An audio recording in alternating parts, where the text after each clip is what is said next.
Аскар Акаев Тогусорудогу Макмал Голд компанийден 2 тонна алтын алып чыгып кеткенби? Бул суроонун жообун Баткен облусунун мурдагы губернатору Мамат Айбалаев жергиликтүү маалымат булактарына билдирди. Анын айтымында Аскар Акаев Кыргызстандан чыгарып кеткен 2 тонна алтын Макмалда өндүрүлгөн. Менин оюмча 2 тоннадан ашык болсо керек, 2,5 тоннадай болду го. Анткени Макмалдагы алтын кымбат, тазаланган эмес, 80% ашык алтын, калганы кошумчалар. Ошону учакка жүктөп эч жерде каттоого алынбай, бажыдан текшерилбей Швейцарияга алып кеткен. Ал жакта Нанаевдин күйөө балдары жашап, байланышы бар болчу. Бул ишке катышкандар көп. Макмалдын ал кездеги директорун азыр көзү өтүп кетти. Башка дагы бир топтору бар. Аттарын атабай эле турайын. Алар Акаевка жардам беришип, алтынды мүшөктөп ташыгандарын өздөрү айтып беришкен. Бириште энди Акаев алып келип, Ак үйдүн 7-кабатынан кабинет берип, инвестиция боюнча жетекчи кылып ал турмак, айлыкта төлөсө керек эле. Менин оюмча мунун баары текшерилет. Бүгүнкү бийликке ишеним бар. Түштүк Кореяга окшоп мурдагы президенттердин мамлекетке жасаган кыянаттыгы өз баасын алып, атуу жазасына тартылышы да мүмкүн. Алардын урук тууганы жашаган үйлөргө белги да коюлушу керек. Акаев Кумтөргү, Камекага барып 5 күн жоголуп кеткен эсиңерде барбы? Эс алуу болду да, бул накта сатылуу десек да болот, дейт Айбалаев. Кошумчалай кетсек, Макмал алтын кени Кыргыз Республикасынын Жалал Абад облусунун Тогуз-Тороо районунда, Бишкек шаарынан 630 километр алыстыкта жайгашкан. Деңиз деңгээлинен 2350-2800 метр бийиктикте. Булак Назар Ньюс. Эл чындыкты билсин. Камчыбек Ташиев УКМКнын аброюн кетирип бүткөнү калды. Олуттуу чечимдерди кабыл алды. УКМКнын жетекчилери Камчыбек Ташиевке ишенбегендей түр көрсөтүшүп, ички маанайда түшүнүксүз ыргылжыңдык байкалганы кабарланды. Системада карама-каршылык, ишенбөөчүлүк жаралганы эмнени билдирет. Буга чейин мындай эки анжылык түзүлбөптүр. Төрага Камчыбек Ташиев кимдир бирөөлөрдү камакка алууну алдырттан айтып, ал иштер жүзөгө ашпаганы, материалдар жетишпегени менен УКМКнын беделине сокку уруп атканы ыраспы? Айтор чекистер башчысын жериген күнгө ачыкталып, аягы жаңжалга баратканын айтышууда. УКМКнын орун басарлары аз болсо да туруктуулукту кармашып, айыптарын ачпай айтканы чынбы? Булак Арба Кейжи. Эл чындыкты билсин. Мейирбек Мискенбаев Атамбаевдин ордуна тезинен Жээнбековду отургузууга убакыт келди. Алмазбек Атамбаев бүгүнкү күндөгү акыбалы, ден соолугу боюнча түрмөдөн чыгат деген имиш кеп угуп калдык. Мунун канчалык деңгээлде чындыгы бар? Алмазбек Атамбаевдин бүгүнкү күндө ден соолугу аябай начарлап кетти. Камалып жаткан себептерин Батукаевка такап сот иштери бүтүн жокко чыккан. Эч негизсиз эле түрмөдө отурат. Биз ойлоп атабыз, жаңы бийлик келгени менен соттордун баары Сооронбай Жээнбековдордун адамдары болуп, алар туура эмес маалыматтарды жеткирүү менен атайын чыгарбай атышат. Жакында чыгат, акыйкаттык, адилеттүүлүк орнойт деп үмүттөнүп турабыз. Көптөр ойлоп атса керек, Атамбаев түрмөгө камалса эле болду деп. Ал ар качанда бир качан мен эч жакка качпайм деп айтып келет. Атамбаевдин эң чоң күнөөсү Сооронбай Жээнбековго ишенип, бийликке алып келгени болду. Эгер бийликке алып келдиң деп соттосо, бизде макул болот элек. Башка иштер боюнча эч бир күнөөсү жок. Бул кишини түрмөгө камап сындырабыз дегени суу кечпейт. Атамбаев түрмөдө болсун, же кайра президент болсун, эрдиги көк чалдыгы, көк беттиги анын өзүнүн натурасы. Ушундай адам эч качан өзгөрбөйт. Мурунку ажоо Сооронбай Жээнбековдун экс-президент макамы канчалык деңгээлде, негиздүү же аны алып салыш керекпи? Сиздин жеке оюңузду уксак. Сооронбай Жээнбековдун экс-президент деген макамы эч негизсиз. Курманбек Бакиев менен айырмасы жок. Экөө тең кландык, үй бүлөлүк, криминалдык башкарууну өркүндө өтүп, кыргыз элинин душмандары аталып, акыр аягында эл камкорлорду бийликтен кууп салышкан. Атамбаевдин соке досу бийликтин аягына чейин турган жок. Элге ок атты, каршы чыкты, анан кыргыз эли экс деген макамды бергени өтө эле туура эмес. Садыр Нуркожоевич ырым кылып бердим деп атпайбы? Убакыт келет. Азыркы бийлик алсыраганда кол саларына бөркүмдөй көрөм. Сооронбай Жээнбековдун натурасын, жылма саясатын элдин баары эле билип калды. Керек болсо, азыркы президентке да тымызын каршы иштеп атканы байкалып турат. Командасы менен Садырды элге жаман көрсөтүүнүн аракетин кылып атканын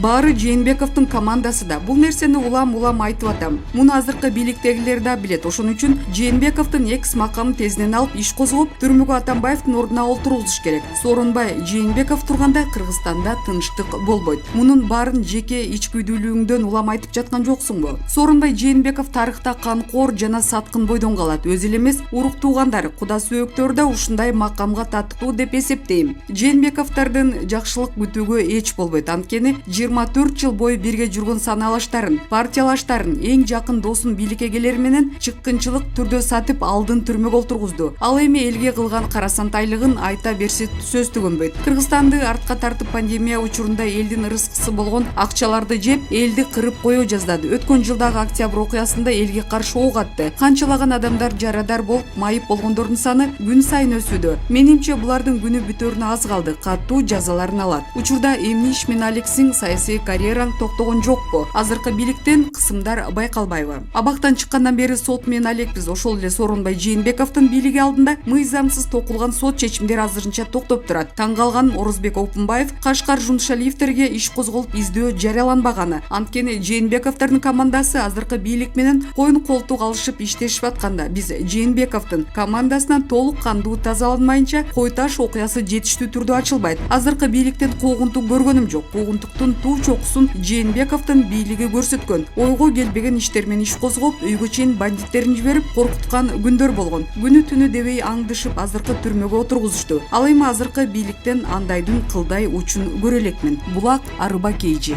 Эл чындыкты билсин.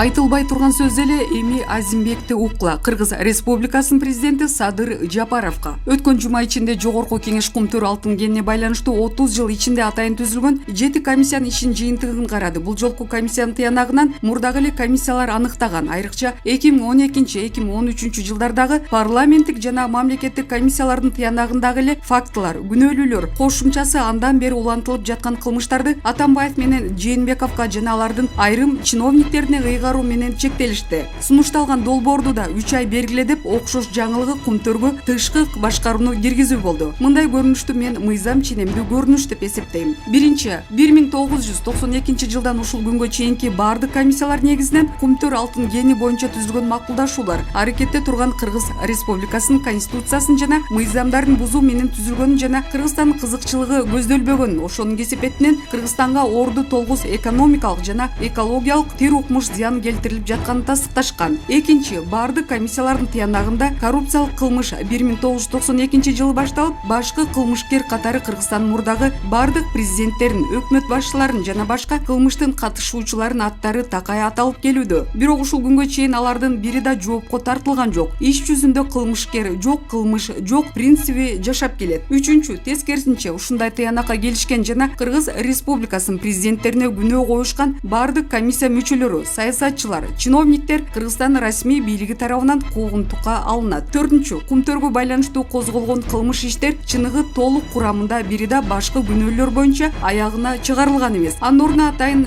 жаңы кылмыш иштер козголуп, экинчи, үчүнчү ролдордогу кол койгондор, салык жыйнабагандар, жер бергендер жана башка жаңы кылмыш иши ачылып, анан эскирүү мөөнөтүнө шылтоолонуп, кайра жабылып, ошону менен унутулат. Бешинчи, кумтөр алтын кени боюнча коррупциялык кылмыш Аскар Акаев менен чет элдин жараны Биринштейнде 1992 жылы башталса да, ушул күнгө чейин ошол коррупциялык келишимдер, схемалар кайра түзүлүп, башкача шарттарда улантылып жашап жатат. Кылмыш жаза мыйзамдарында муну улантылган. Продолжаемые преступления деп коет. Алтынчы, ушул кылмыштын Кыргызстанда уланышына улам кийинки президенттер эле легендарлуу парламенттин, андан кийин Жогорку Кеңештин көпчүлүк депутаттары, айрыкча үй бүлөнүн көзүн карашкан. 2008 жылдан берки ак жолчу жана азыркы парламенттеги бир эмес 3 президенттин көзүн карашкан чыныгы жолдуу көпчүлүк депутаттардын күнөөсү чоң. Анткени 2010 жылдан 2021 жылдын 5 майына чейин конституция боюнча өкмөт башчысын парламент аныктап, дайындаган жана өкмөт ар жылдык аткарган иши боюнча бир гана Жогорку Кеңешке отчет берген жана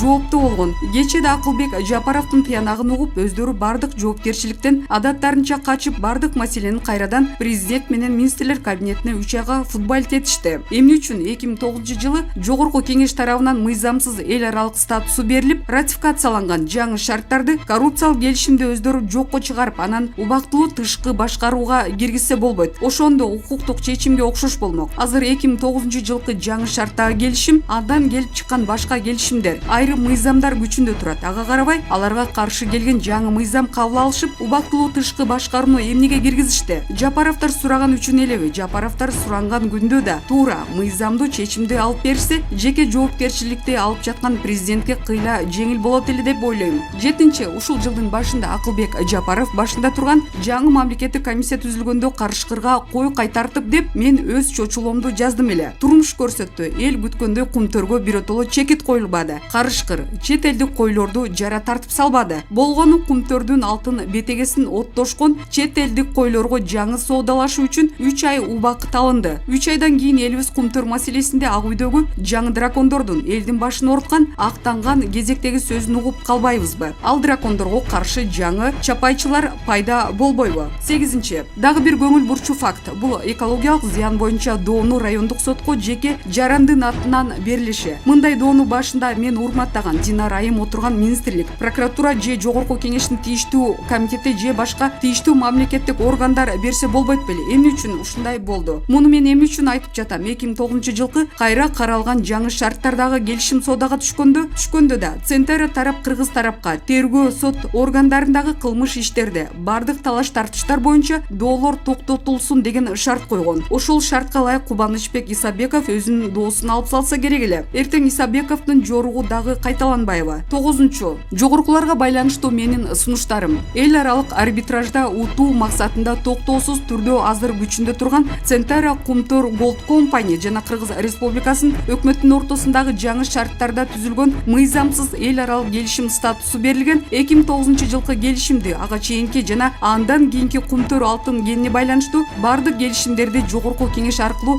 денонсация кылууну сунуштайм. Эмне үчүн? Анткени бардык талаш нерсе эмнеден, кайсы жерден башталса, так ошол абалга кайра келгенде гана акыйкат чечилет. Жаңы сүйлөшүүдө жаңы инвесторлордун келиши да ошондо пайда болот. Экинчиден, кумтөр долбоор боюнча түзүлгөн келишимдерди кайра кароо, оңдоо, өзгөртүү, денонсация кылуу Кыргызстандын эгемендүү укугу. Эл аралык соттор биздин эгемендүү укугубузду чектей албайт. Кумтөр алтын кен боюнча бардык келишимдердин денонсация кылууда негизги басымдуу 3 нерсеге. Биринчиси, 1992-жылдан бери кумтөр алтын кени боюнча түзүлгөн бардык келишимдер Кыргыз Республикасынын конституциясын жана башка бир катар мыйзамдарын бузуу менен түзүлгөнүнө. Экинчиси, бардык келишимдер бир гана президенттердин жеке каалоосу, аныктоосу боюнча эл аралык коррупциялык схемалар менен түзүлүп, улам кийинки президенттердин түздөн-түз жардам менен жаңы шарттарда жаңыланып, ушул күнгө чейин иштеп жатканына. Үчүнчүсү, кесепетинде Кыргыз мамлекетине, элине, экономикасына, экологиясына орду толгус суммадагы зыян келтирилип, ал зыян келтирүү азыр да улантылып, Кыргызстан элинин жана айлана чөйрөсүнүн коопсуздук системасына эле коркунуч келтирбей, бүтүндөй коңшу регионго коркунуч келтирилиши мүмкүндүгү бар экен басым жасоону сунуштайм. Себеби эл аралык арбитраж бир гана мыйзамдуу далилдер менен чечим чыгарат. Ал жерде кыргыз сотторундагыдай бийликтин телефондогу укугу, бийликтин фанаттарынын укугу болбойт. Мурдагы бийликке шылтамай да болбойт. Эл аралык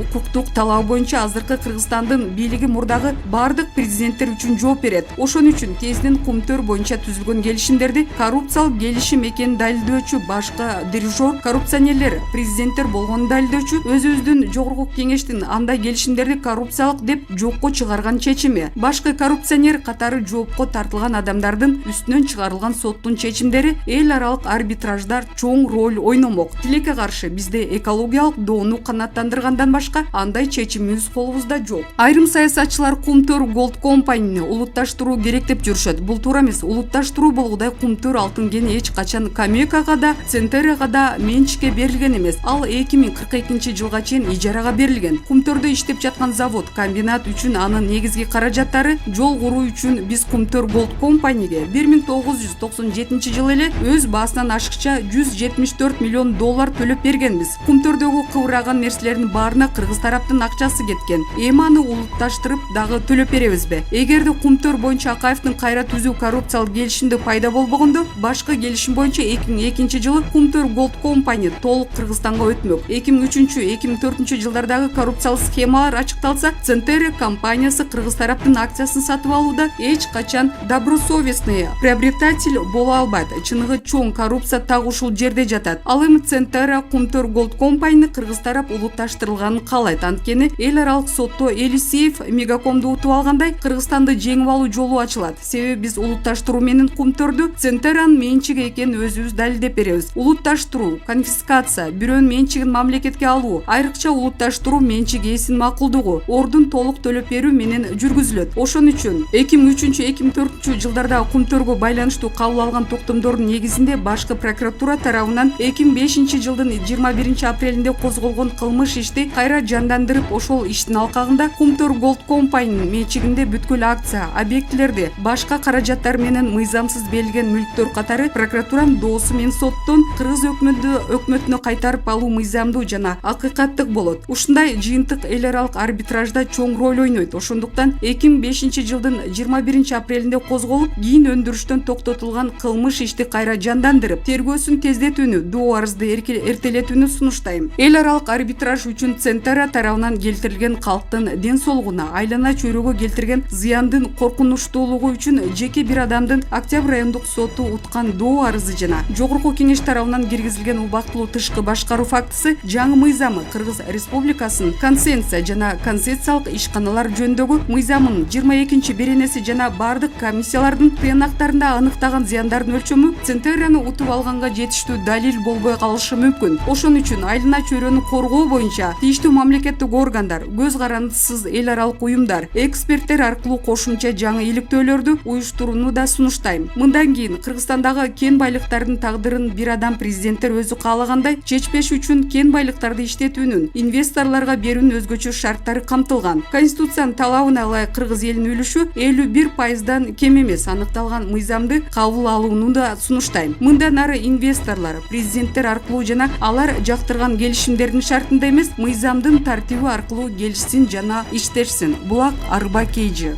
Эл чындыкты билсин.